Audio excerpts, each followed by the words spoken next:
Application जो होता है ना, वो दिक्कत हो जाता है इकोनॉमी में। समझो ये इन्फ्लेशन पूछ लिया तो जी। उसमें गलत कर दिया तो खत्म, घर जाना है। बनाया मेंस था के लिए आपने? मैं बनाया था, बहुत अच्छे से बनाया था। कैसे बनाया था थोड़ा सा आप एक्सप्लेन। पहले तो आपको बहुत बहुत कंग्रेचुलेशन इंटरव्यू देने के लिए। Thank you, thank okay sir, आपका नाम और आपका एजुकेशन बैकग्राउंड। ಯು. ನನ್ನ ಹೆಸರು ಬಸವರಾಜ್. ನಾನು ಸಿವಿಲ್ ಇಂಜಿನಿಯರಿಂಗ್ ಮಾಡಿದ್ದೀನಿ, आप कहाँ से बिलोंग करते हो? ಕರ್ನಾಟಕ ಸರ್. कर्नाटक से। और अभी आप जो इंटरव्यू देकर आ रहा है ये यूपीएससी में आपका कौन सा अटेम्प्ट था, आपका मीडियम और ऑप्शनल सब्जेक्ट? फोर्थ अटेम्प्ट था मेरा, और ऑप्शनल एंथ्रोपोलॉजी है, इंग्लिश मीडियम है.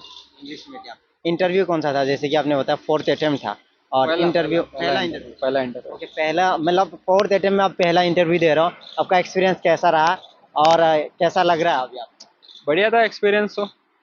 बस मैम आई थी ओके। और चार मेंबर बैठे थे, थोड़ा दूर था तो ज़्यादा जोर किसका से. बोर्ड था? सुमन शर्मा मैडम का आया था बोर्ड. ओके, जैसे ही आपने इंटरव्यू हॉल में एंट्री किया, वो फर्स्ट सवाल क्या था, पहला सवाल क्या था? मेरे नाम के बारे में पूछे, नाम का मीनिंग क्या है, तो मैंने बोल दिया. बस क्या उसके, बोला फिर आपने? मेरा नाम का मीनिंग है बसवराज है, तो मीनिंग पूछा. मैं बोला एक बसवಣ್ಣ एक 12th सेंचुरी सेंट था, उसके हिसाब से मेरा नाम भी रखा गया. उसके बाद कैसे सवाल जवाब शुरू हुए, और ज़्यादातर सवाल कहाँ से पूछे गए, स्टैटिक पोर्शन से या फिर करंट इश्यूज पे आपके होम डिस्ट्रिक्ट से रिलेटेड होम रिलेटेड डिस्ट्रिक्ट क्या? से नहीं, कर्नाटका से एक दो क्वेश्चन आया था, और स्टार्टिंग में बहुत क्वेश्चन पूछा गया. मतलब डेमोग्राफी डिविडेंड के बारे में लंबा डिस्कशन हुआ, अर्बन प्लानिंग के बारे में हुआ, ऐसे कोई हुआ. सिचुएशनल सवाल आपसे पूछे गए, जैसे सिचुएशन दिया जाता है कि आप किसी डिस्ट्रिक्ट के डीएम हो हाँ तो ऐसा हाँ, एक सिचुएशन एक होगा तो क्वेश्चन क्या आया करोगे? था. सिटी कमिश्नर का एक क्वेश्चन आया सिटी था. कमिश्नर क्या क्वेश्चन था वो बताएंगे जरा? मतलब प्लानिंग कैसे करेंगे सिटी का, मतलब क्या क्या प्रॉब्लम्स है, कैसे एड्रेस करोगे, वो आया था बस. Okay okay. अभी अगर हम बात करें प्रीलिम्स के बारे में, प्रीलिम्स की स्ट्रेटेजी के बारे में, प्रीलिम्स में दो पेपर होते हैं, जीएस पेपर वन और सी सेट। जीएस पेपर वन के लिए स्टैटिक पोर्शन आपने कहाँ से कवर किया था, क्या रिसर्चेस किया? मेरा सिर्फ कॉमन बुक ही है, ज़्यादा नहीं है, लेकिन जितना भी पढ़ना है वही रिवाइज करना है बस. मैं भी ज़्यादा नहीं पढ़ा है books.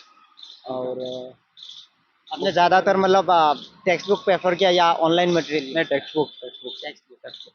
Okay, GS paper one में करंट अफेयर्स के लिए आपने क्या क्या रिसोर्सेज फॉलो किया? न्यूज़पेपर पढ़ता था बस. सिर्फ न्यूज़पेपर, मैगजीन मटेरियल वगैरह? भी है, थोड़ा मटेरियल पढ़ा हूँ, रेफर किया है, वैसे नहीं है, रेफर किया है. क्या क्या रेफर किया था, मंथली मैगजीन वगैरह? मंथली मैगजीन भी किया था, और कंपाइलेशन आता है ना, वो हाँ भी हाँ। रेफर किया था. पीटी 365 पढ़ा था आपने?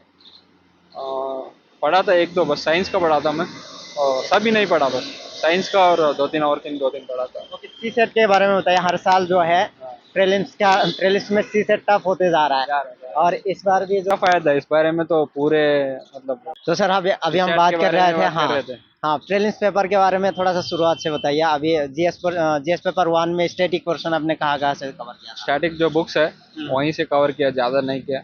बाकी तो करंट अफेयर्स तो न्यूज़पेपर और दोनों, थोड़ा कंपाइलेशन पढ़ा था बस. ओके। और करंट अफेयर्स के लिए कंपाइलेशन और न्यूज़पेपर आपने बताया। बाकी सी सेट में क्या कहना चाहेंगे? सी सेट हर साल टफ होते जा रहा है, ह्यूमैनिटीज बैकग्राउंड के स्टूडेंट्स को काफ़ी दिक्कतें आ रही है। सी सेट का क्या अप्रोच था आपका? ह्यूमैनिटीज़ का तो उनका मैं बोलता हूँ इंग्लिश थोड़ा स्ट्रांग करो. यस। अगर हिंदी है तो हिंदी आपका अच्छा हो जाएगा. ओके। अगर दूसरा मैथमेटिक्स ये क्वांट में आया तो बेसिक्स बहुत ज़रूरी हो रहा है अभी. दो तीन मतलब प्रोबेबिलिटी, परमुटेशन क्या सी वगैरह. सेट के लिए क्लासेस लेनी ज़रूरी है, कोचिंग वगैरह लेना चाहिए, सेल्फ स्टडी से मैं हो कुछ सकता नहीं है? बोलूँगा, उनका मर्जी है वो, हाँ ये तो जिनको है। चाहिए वो ले लेते हैं, वैसे आपने नहीं. नहीं लिया था? मैं नहीं लिया.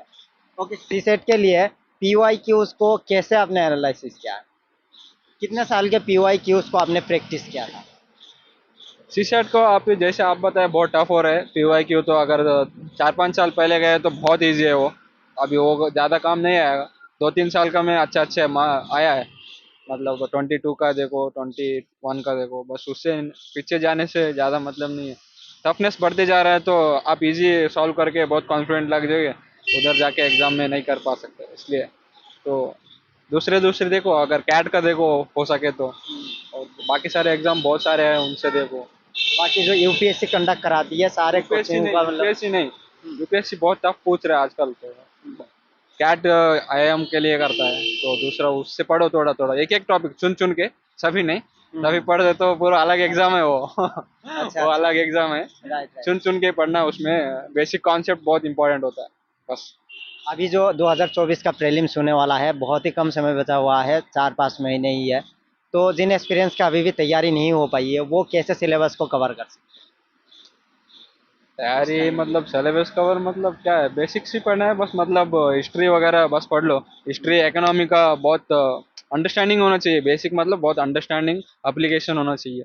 वो सब तैयारी करो, बाकी तो करंट अफेयर्स तो जितना अभी हो सकता है ज़्यादातर उतना स्टैटिक करो। पोर्शन का स्टैटिक का पोर्शन का ना, स्टैटिक का बहुत एप्लीकेशन जो होता है ना, वो दिक्कत हो जाता है इकोनॉमी में। समझो ये इन्फ्लेशन पूछ लिया, तो जी। उसमें गलत कर दिया तो खत्म, घर जाना है ये।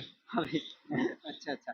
अभी वो मॉक इजी क्वेश्चन होता है, इसलिए बेसिकली मैं बहुत ये करता हूँ। हाँ, हाँ। अच्छा टेस्ट सीरीज़ कितने लगाने चाहिए? अभी जो है एस्पिरेंट सारे टेस्ट सीरीज़ लगाने में व्यस्त होंगे। तो कितने टेस्ट सीरीज़ लगाने से कब तक लगाने चाहिए? ये अपना अपना हिसाब से देख आपने लेना। कितने लगाए? मैं लगाया था। कितना? अ, मैं दिया एक 40-50 टेस्ट दिया था प्रीलिम्स के। बहुत प्रैक्टिस किया 40-50 था, मेरे को उतना लगा। ऑनलाइन दिया था मेरा या आप ना ऑफलाइन ही ऑफलाइन? है। मेरे दोस्त लोग भी है, हुँ। 2-3 टेस्ट लिखा है आप बस। दिल्ली में रहकर तैयारी मैं किया दिल्ली था? में, बैंगलोर में है। अच्छा, बहुत सारे स्टूडेंट्स कोचिंग भी कर रहे होंगे। क्या हाँ, प्रीलिम से पहले-पहले कोचिंग के जो नोट्स है, उसको रिवाइज़ करना सही रहेगा, उससे कोई बेनिफिट हो सकता है? हो सकता है, बिल्कुल हो सकता है। आपका आपने वो पहले पढ़ रखी है तो वो रिवाइज करो, वही अच्छा होगा। सिर्फ़ वो नोट्स काफ़ी है नहीं नहीं या नहीं, फिर और सिर्फ भी नहीं, रिसोर्सेज़ देखने चाहिए? देखना चाहिए। हुँ। अगर आपका नोट्स कैसा है उससे हिसाब से डिपेंड होता है वो। अगर अच्छा किया है तो वही काफ़ी हो सकता है, नहीं तो थोड़ा देखना पड़ेगा। और सर बहुत सारे टॉपर ये कहते हैं कि पेपर से पहले-पहले शॉर्ट नोट्स बनाने चाहिए, तो आपको क्या लगता है शॉर्ट नोट्स बनाने चाहिए और किस तरीके से बनाने चाहिए? मैं तो बनाया था, बनाया था मेंस के आपने? लिए मैं बनाया था, बहुत अच्छे से बनाया था। कैसे बनाया था थोड़ा-सा आप एक्सप्लेन करेंगे? ऐसा मतलब बस जितने एक टॉपिक ले लो, उसमें जितना जितना इम्पोर्टेंट है, एक समझो टर्म्स जो है वो लिख लो, बाद में डेटा लिख लो। बस बाद में वो रिवाइज करते रहना बार बार बस। मेरा भी हो गया था थोड़ा, 2-3 सब्जेक्ट में अच्छा कर लिया था मैं, बाकी ओके तो सर। अच्छा ऐसा। लास्ट में वीडियो के अंत में आप उन एस्पिरेंट्स को क्या मैसेज देना चाहेंगे जो अभी प्रीलिम्स के लिए तैयारी कर रहा है? क्या है, खूब सारे पढ़ो बस। हाँ। हो गया। चलिए सर ठीक ठीक है आपको बहुत-बहुत धन्यवाद। कांग्रेचुलेशंस। Thank you.